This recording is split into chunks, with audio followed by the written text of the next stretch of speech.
Swayam Prabha. Digital India. Educated India.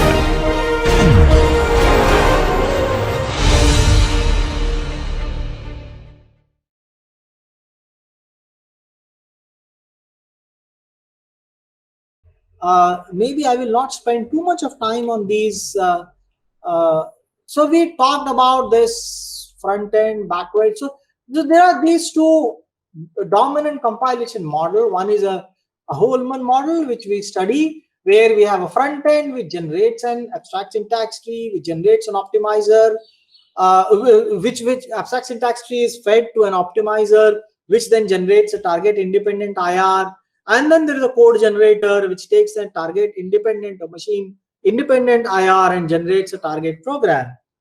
The Davidson-Fraser model proposed in Topla's paper in 1984 does something different. It has a front end, it produces an AST, and then it has something called expander, and this is where GCC had original ideas, where the AST will directly be linearized into what is called a register transfer language, or RTL, and then the optimizations will be performed on register transfers, and then there will be a recognizer which will identify which of these register transfer, which of the machine instructions represent these machine register transfer language statements, and that's how we get the target program. Of course, this was the original GCC. Modern GCC has changed a lot. Modern GCC essentially is very much like a Holman model here, where from AST we generate gimbal code, and that's the model that is used by LLVM2. And typical front ends have a parser and a scanner. The relationship between parser and scanner. Parser calls a scanner for every token, and it calls a semantic analyzer and generates an abstract syntax tree and symbol table, and it has various other submodules. Typical backends look like this. There is a machine independent optimizer which will do various things, and there is a code generator, and you studied all this in the preceding lecture, so I'll not spend much time on it. And there is a machine dependent optimizer which will do global register allocation, instruction scheduling, people optimization in a loop until the wisdom of the compiler writer.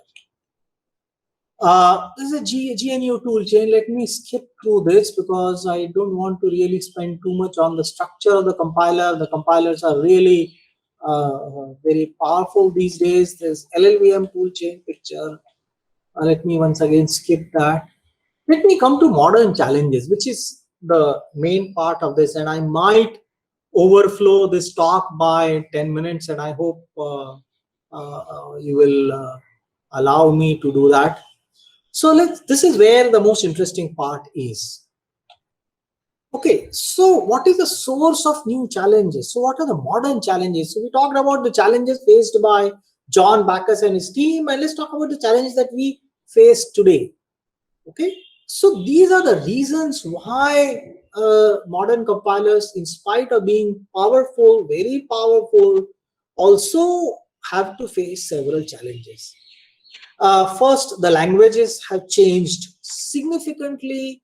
It hasn't remained as simple language like Fortran. Processors have changed significantly. Problem sizes have changed significantly. Expectations from compilers have changed significantly. Analysis techniques and compiler technology itself has changed significantly. So there was this talk, there was this workshop in IIT Kanpur in 2007 where Frances Ellen had come, and she gave a keynote talk, and an important point that she made in the talk was, she said that the worst thing that has happened to computer science is C, because it brought pointers with it. So to look at the perspective into in which Allen would have made the statement. Frances Ellen is a leading compiler writer. She was the first woman Turing awardee, and she's done immense work in compiling, particularly for parallelization, for discovering automatic parallelization. And all her work was in the context of Fortran. So there would be numeric computations in which she would do dependence analysis, and her work would allow discovery of parallel code. Now the point is, as soon as C came, C brought pointers with it, and as soon as you have pointers, all that theory goes for a toss. And therefore, Francis Allen lamented that the worst thing to computer science is C because it brought pointers with it. Fortran was very nice, it didn't have pointers in it. So this is one of this gives you an idea of the kind of challenge that modern compiler has to face, which the earlier compilers didn't have to face. Okay, and then processors have changed significantly. We have GPUs, we have mini core processors, we have embedded processors. Problem sizes have changed significantly. Now we routinely talk about programs running in millions of lines of code. GCC source itself is 3 million lines of code. Firefox code runs in several million lines. Linux kernel code runs in several million lines, and we routinely talk about compiling huge programs. Fortran programs that they compiled were comparatively very small. 50 lines would be considered very big at that one point of time. Expectations have changed significantly. Now people want interprocedural analysis, interprocedural optimization. They want validation of programs, verification of programs. They want to talk about reverse engineering. They want to talk about parallelization, discovery of automatic parallelization. So things have changed a lot. And parsing, analysis techniques and compiler technology has changed a lot. We have parsing, we have data flow analysis, we have parallelism discovery, we have heap analysis, we have polyhedral compilation. There's so many new things in the compiler technology which didn't exist before. And modern compilers span both theory and practice very deeply. And this is one thing that if you have not already realized it, please appreciate it. Okay. Compiler design and implementation translates deep theory into general, efficient, and scalable practice. Writing a compiler is a lesson in software engineering.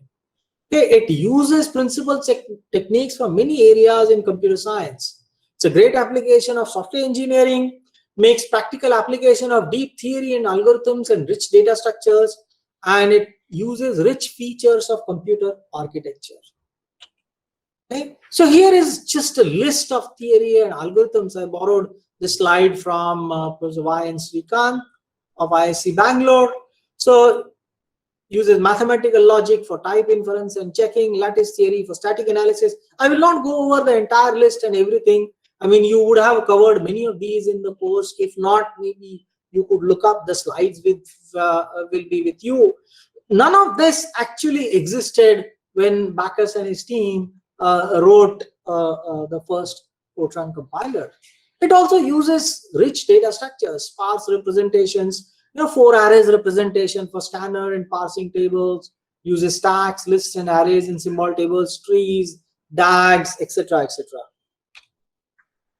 How do we compile? So, for example, let's take compilation for embedded processors. Okay, so you have an application and you have an architecture. Application may have standard features or it may have non-standard features. Architecture may have standard features or it may have non-standard features.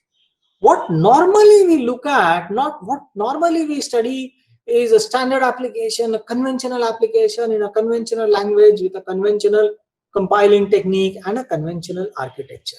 However, the scene is disrupted when you bring in non-standard application features, language features, compiling techniques, or architecture features. For example, you might have the same thing, but you might compile it a non-standard architecture features. For example, you might want to make use of spatial addressing modes. You may have on-chip addressable memory. I'm sorry, there's a spelling mistake here. You may have on-chip addressable memory, or you may want to use predicated instructions instead of doing explicit checks that exist in the code, the condition checks that exist in the code. Or you might have non-standard compiling techniques which are used to compile to non-standard architectures. For example, SIMD operations, the vectorization, extracting integer instruction level parallelism for VLIW processors, offset assignment, array reference allocation. There are many optimizations that which require non-standard compilation techniques. Or you might have non-standard applications. For example, multiply and accumulate is very common in embedded processor applications, in DSPs. Okay, you might have special kind of loop instructions. Alternatively, you might use non-standard compiling techniques, setting arithmetic modes, circular addressing, special loop instructions, etc. So you may have various things in, I mean, exact details are not important. The big picture that you have to take is there could be variations in the applications, there could be variations in the languages, there could be variations in the compiling technology, and there could be variations in the architecture, and all of these pose some kind of a challenge to modern compilers. Okay. Let's look at some specific challenges one by one. So modern challenges, design issues is there are many design issues. For example, one of the biggest design issue in modern compilers is the IR interface. This is the most challenging component of a compiler. When you design and implement a compiler, you might do high theory, but accessing the intermediate representation, accessing the gory details of all the information that is required to store the details of the source program, it is very, very intricate. I mean, both GCC and LLVM have very intricate mechanism of storing intermediate representation. When we write LLVM passes, it's very easy for us because we use built-in functions, but the people who wrote those functions provide the library that allowed you to access IR, that the design and implementation of it is a big engineering feat. The other design issue challenge is retargetability. How do we extend the compiler to a new version of the processor? How do we extend it to a new processor? GCC and LLVM both have their own target description languages where you can describe processors, and GCC target description language is very arcane, very difficult to understand, and yet it has been very, very successful. The next modern challenge is improving performance of the program. So how do we scale analysis to large programs without losing precision? How do we do interprocedural analysis? I mean, we have maybe 5,000 procedures in my program. Do I have to analyze each procedure in isolation, or can I see the effect of one procedure call on the other procedure? How do we scale pointer analysis? You'll be surprised to know that there doesn't exist any modern compiler, including the latest GCC and latest LLVM, that provides us precise flow, context, field sensitive points to information for C programs. To this date, we're talking 2021, there doesn't exist any such production compiler, and the reason is very simple. The technology is not scalable. You can do all this precise analysis for 1,000 lines per program, maybe 5,000, but your compiler may be used for compiling maybe 2 million lines of code, and your compiler will simply go to sleep. Your processor will go out of memory. You would not be able to compile, and that is the reason why this has not been included in compiler technology. In fact, that has been one of the most important research goals in my group at IIT Bombay. In 2008, 2007, I set a single one-line goal for my research group. We want to do precise flow sensitive, context sensitive, and field sensitive points to analysis for 1 million lines of programs in tens of minutes. It was a quixotic dream that time. Even now, that dream remains unrealized. But my PhD students, one by one, have come up with very interesting solutions to the problems. We have reached about 150K lines, but we still have not reached 1,000K lines, and there are still research in pipeline. And maybe in a few years down the line, we might be able to reach that goal. Whether we reach that goal or not is not very important. The important point is we end up solving interesting problems on the way, interesting serious challenges on the way, and that's the research agenda, main research agenda of my group. The second point is also a part of my research agenda. How do we increase the precision of analysis? One of my PhD students is looking at how to interleave different analyses to benefit from each other. The other PhD student who just concluded, his thesis was how to exclude infeasible paths. Many of these paths are infeasible in the program. Can we perform analysis by excluding these paths? So that was the other PhD problem in my group.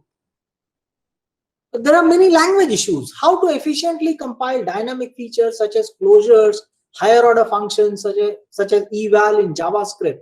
How do we efficiently compile for exceptions? Because exceptions create a, humongously complicated control flow. You have a control flow from every possible statement to the exception handler, in which case your analysis technique simply goes for a toss. It just becomes very imprecise. So how do we even represent a control flow for exceptions in our analysis without unnecessarily over approximating it and making it meaningless? What guarantees to give in the presence of undefined behavior? For example, memory accesses such as array access out of bound. And designing analysis for features supporting parallelism, do all statements, async statement, thread, synchronization, fork, join, lock, unlock, mutex, semaphore. Some of these features enable parallelism in a sequential language, whereas some enforce sequentiality on essentially parallel execution.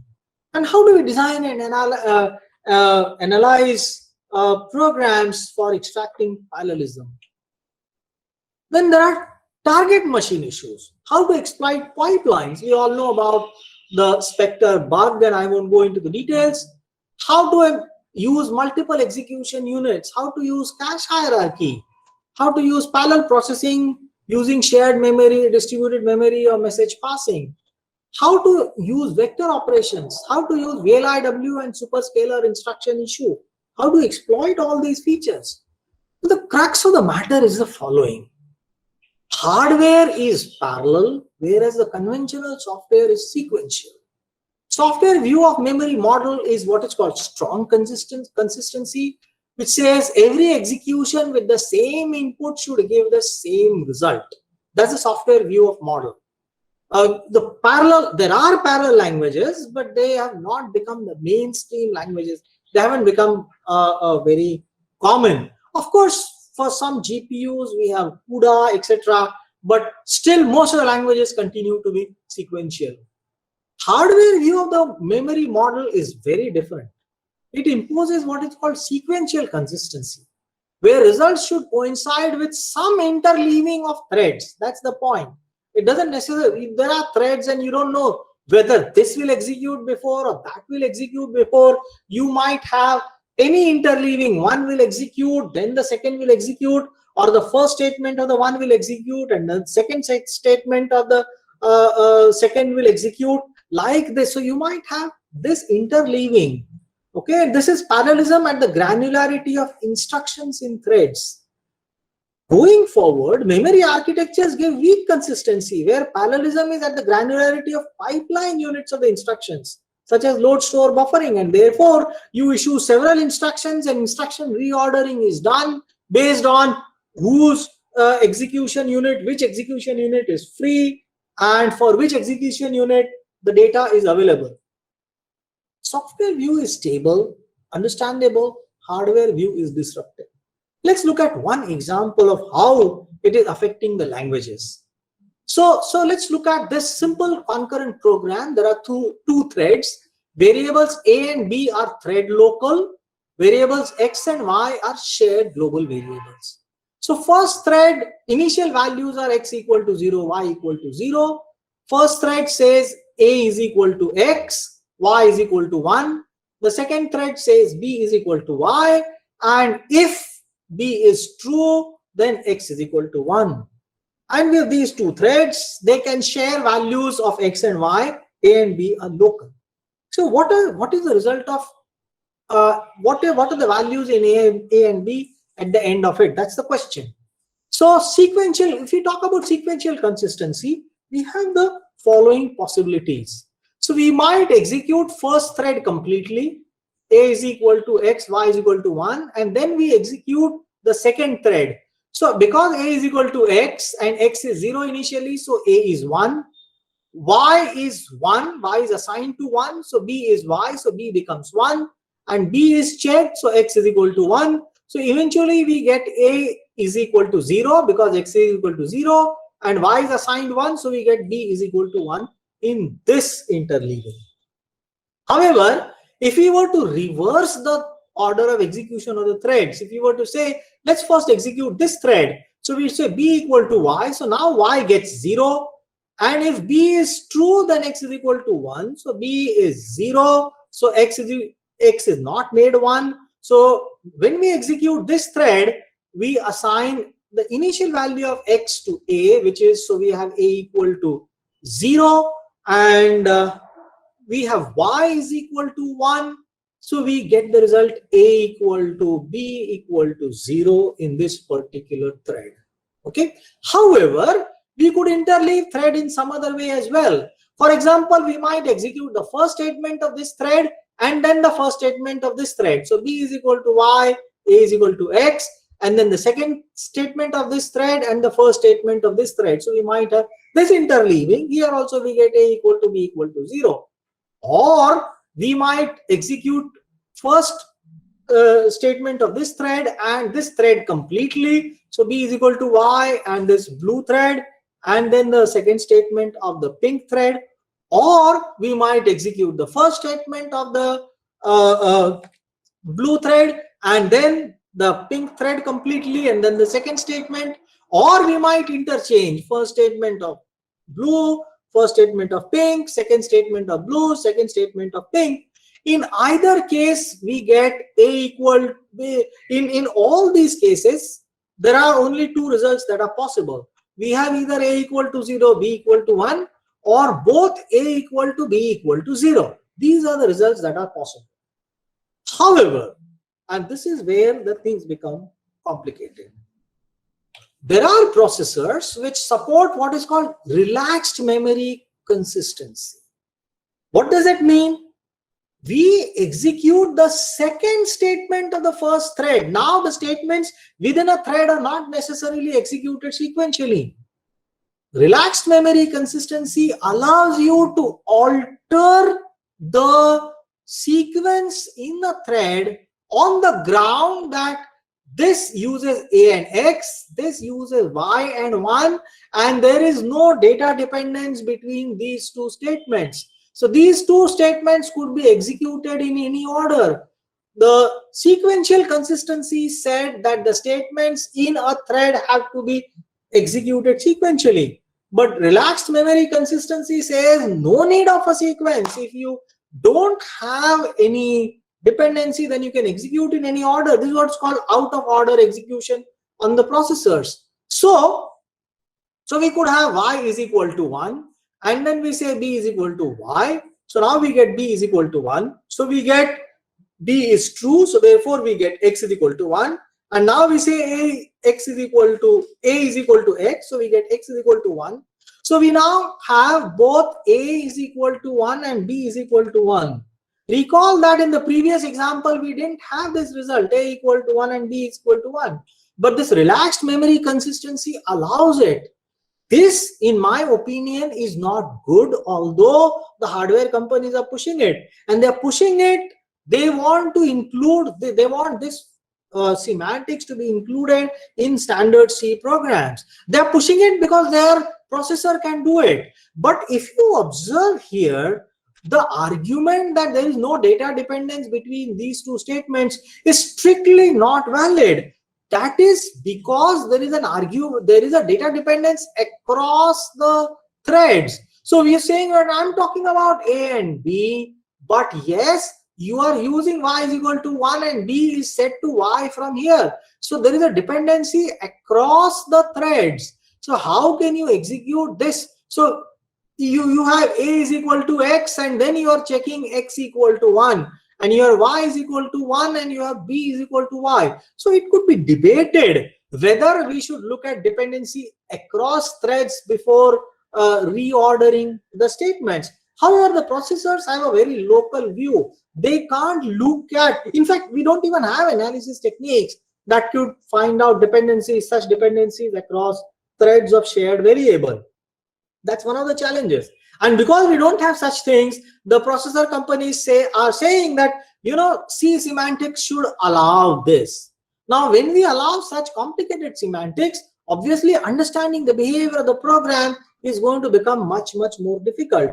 But because processors can execute this, they say that this is one of the optimizations and this might help you.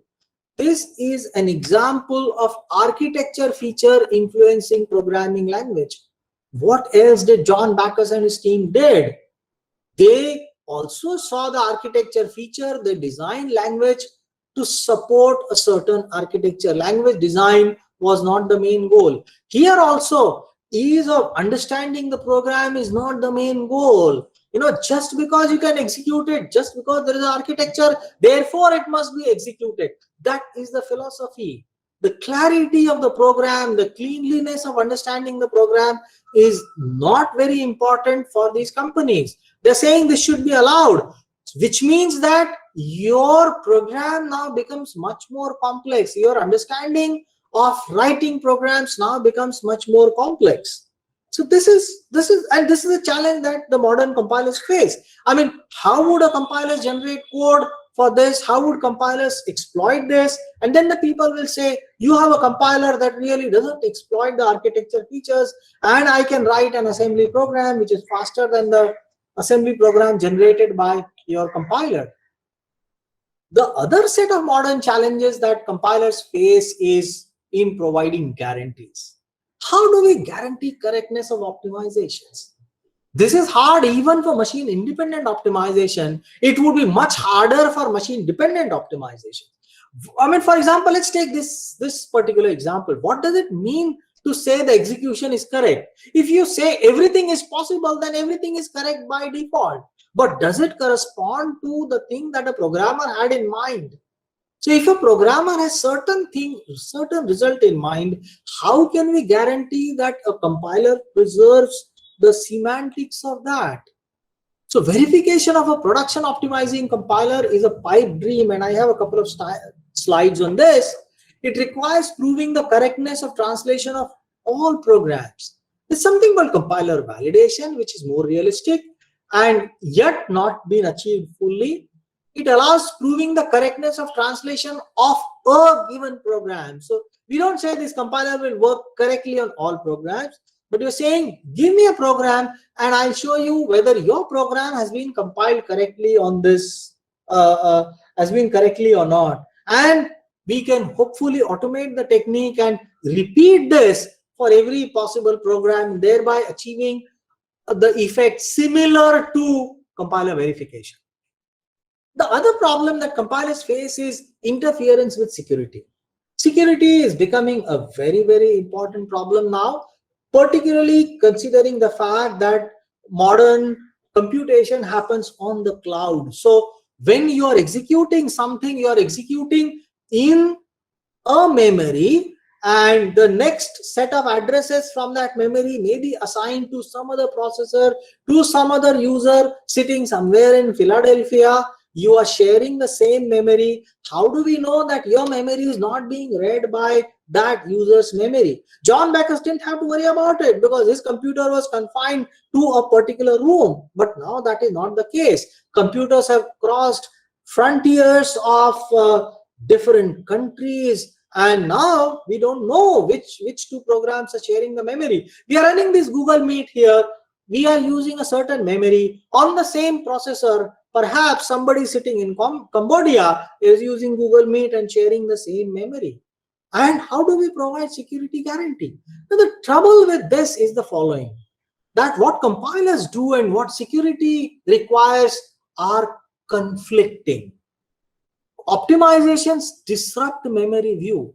Correctness of compilation is defined in terms of useful states. Okay.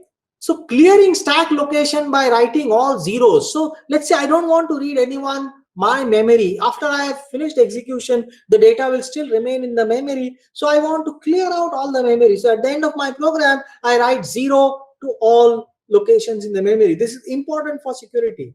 But as far as compiler optimization is concerned, there is no use of this assignment. Live variables assignment will say, you have said a equal to 0, but there is no use of a, and therefore I'm deleting it. Compiler optimization will simply eliminate these, whereas these statements are required for security. So how do we strike a balance between compiler optimization and security? They have conflicting requirements.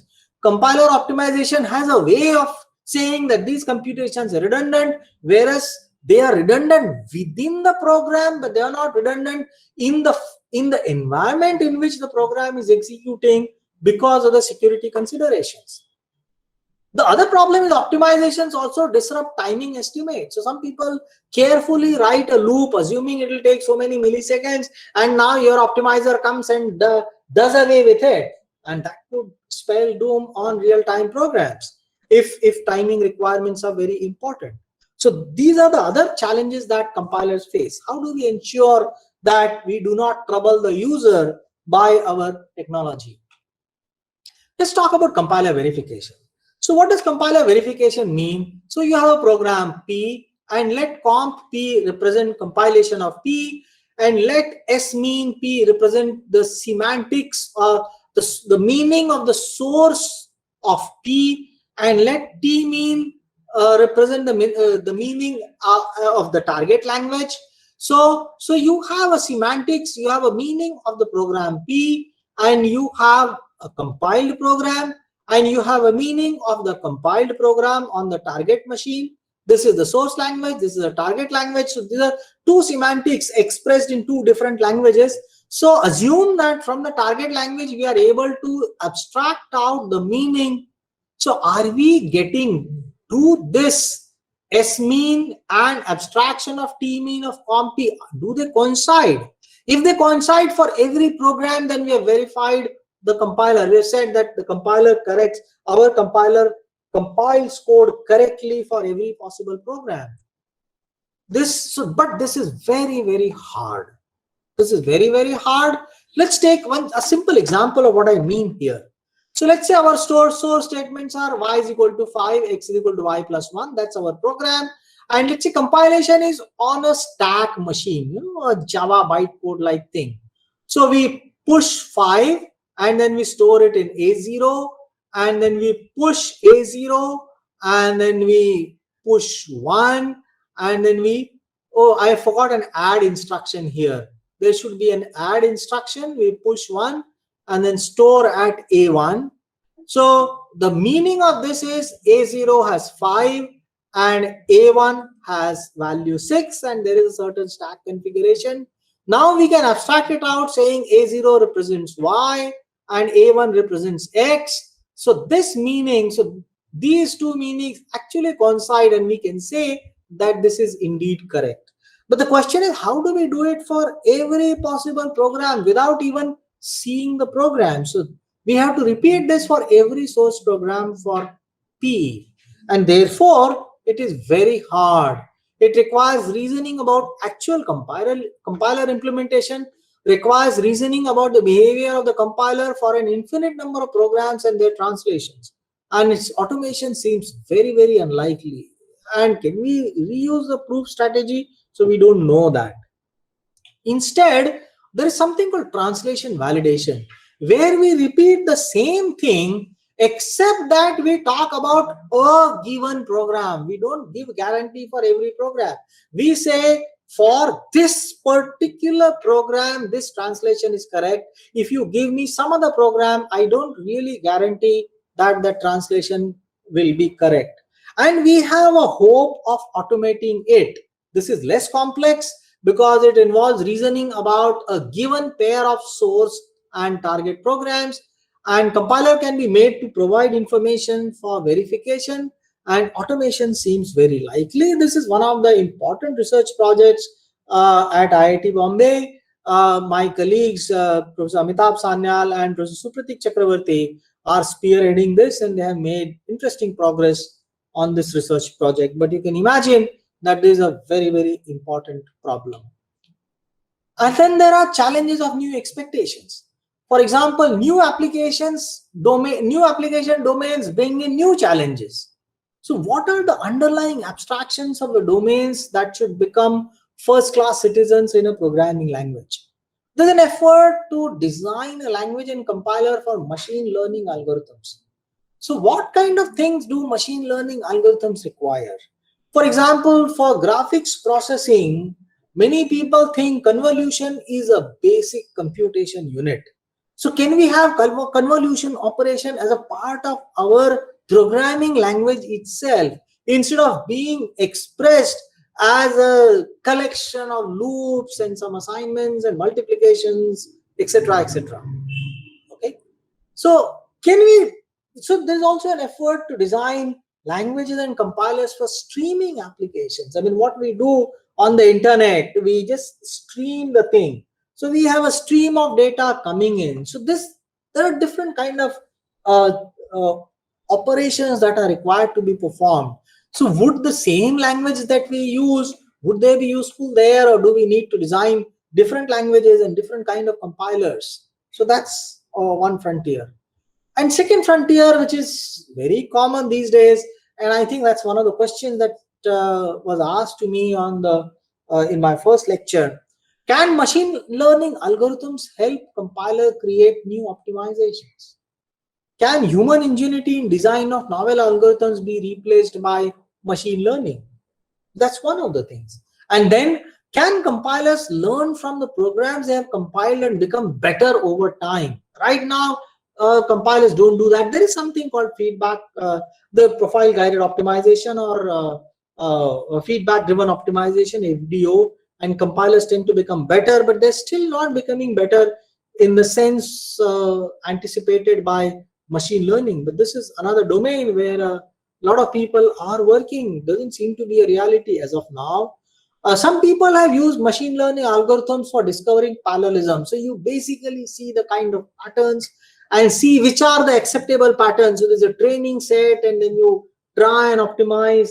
For the optimization, maybe you can use machine learning, because you can't guarantee that you can optimize every program. So if you're able to optimize 80% of the programs better, that would also be a good win-win.